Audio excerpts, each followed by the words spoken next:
வணக்கம் நண்பர்களே, இது உங்கள் அறிவொலி தமிழ் சேனல். அறிவின் ஒளி பரவும் இடம். உங்களை அன்புடன் வரவேற்கிறோம். சப்ஸ்கிரைப் செய்து எங்கள் சமூகத்தில் சேருங்கள். எங்கள் சேனலில் வாரந்தோறும் 7 முக்கிய தலைப்புகளை ஆராய இருக்கிறோம். கீழே கொடுக்கப்பட்ட அட்டவணைப்படி ஒவ்வொரு நாள் மாலை 7 மணிக்கு ஒளிபரப்பாகும். இந்த எபிசோடில் நிதி மோசடிகளை கண்டறிந்து தவிர்க்கும் விரிவான வழிகாட்டி தகவல் வழங்க உள்ளோம். முழுமையான புரிதலுக்காக வீடியோவின் முடிவு வரை எங்களுடன் இருங்கள். நிதி மோசடிகள் பல்வேறு வடிவங்களில் நடக்கின்றன, மேலும் அவற்றை அறிந்து தவிர்ப்பதற்கான விழிப்புணர்வு நிதி பாதுகாப்புக்கு அவசியமானது. இங்கே மோசடிகளை உணர்ந்து பாதுகாப்பாக இருக்க உதவும் முக்கியமான தகவல்கள் உள்ளன.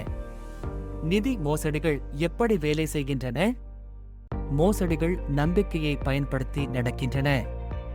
மோசடி செய்யும் நபர்கள் உங்கள் ஆவலை, அச்சத்தை அல்லது அறியாமையை தங்களின் முக்கிய ஆயுதமாக பயன்படுத்துகிறார்கள். சில பிரபலமான மோசடிகள். 1. பிரபலமான இன்டர்நெட் மோசடிகள். பரிசு வென்றதாகச் சொல்வது. நீங்கள் போட்டியில் பங்கேற்காத போதிலும் பரிசு வென்றுள்ளீர்கள் என்ற மின்னஞ்சல் அல்லது குறுஞ்செய்தி பெறலாம். மின்னஞ்சல் பிஷிங்.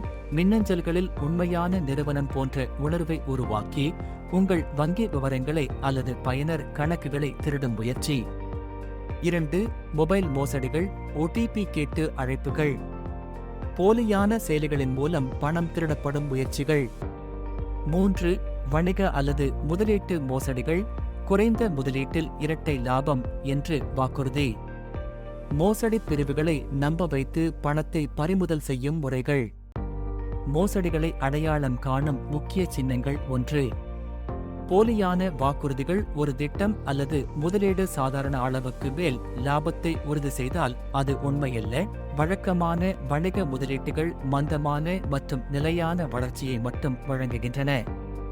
2. அவசர அழுத்தம்.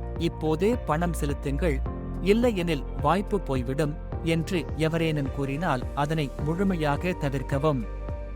அவசரமாக ஏதாவது முடிவெடுக்க சொல்லும் எந்த நிலையும் மோசடியாக இருக்க வாய்ப்பு அதிகம்.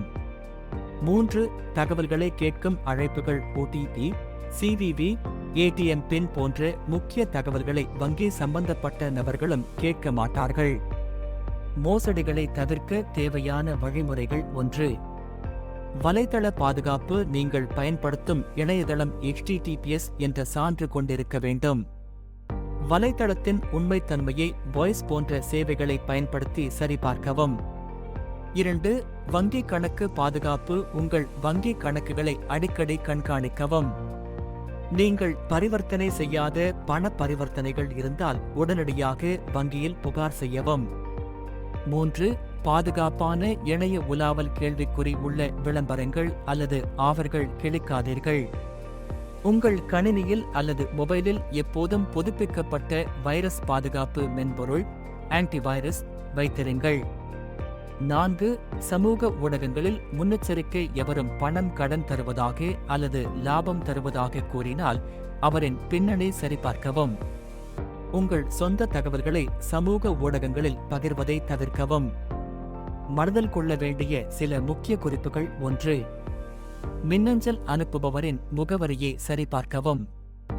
உண்மையான நிறுவனங்களின் பெயர்களை பின்பற்றும் போலியான மின்னஞ்சல்களை உடனடியாக உடைக்கவும். 2. அறியாமை அனுமதிக்க கூடாது. எந்த முதலீட்டையும் செய்யும் முன் நிபுணர்களின் ஆலோசனையை பெறுங்கள். 3.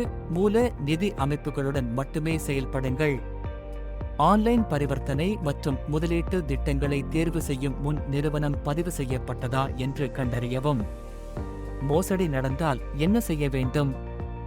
உடனடியாக வங்கிக்கு அல்லது சம்பந்தப்பட்ட நிதி அமைப்பிற்கு தகவல் அளிக்கவும். நிதி மோசடிகளை இந்தியாவில் சைபர் கிரைம் போர்ட்டல் www.cyprcrime.gov.in மூலம் புகார் செய்யலாம். உங்கள் நகரில் உள்ள கன்சூமர் போரம் அல்லது உண்மைத்தன்மை அமைப்பு மூலம் உதவி பெறவும். உங்கள் நிதி பாதுகாப்புக்கு விழிப்புணர்வானது மிகவும் முக்கியம். மோசடிகள் நிகழாமல் தடுப்பது அதிக முக்கியம். நன்றி நண்பர்களே. உங்களை அடுத்த வீடியோவில் சந்திக்கின்றேன். உங்களுடைய கருத்துக்களை கீழே கமெண்டில் பகிரவும், இந்த வீடியோவை லைக் செய்யவும் மற்றும் உங்கள் நண்பர்களுடன் பகிரவும் மறக்காதீர்கள்.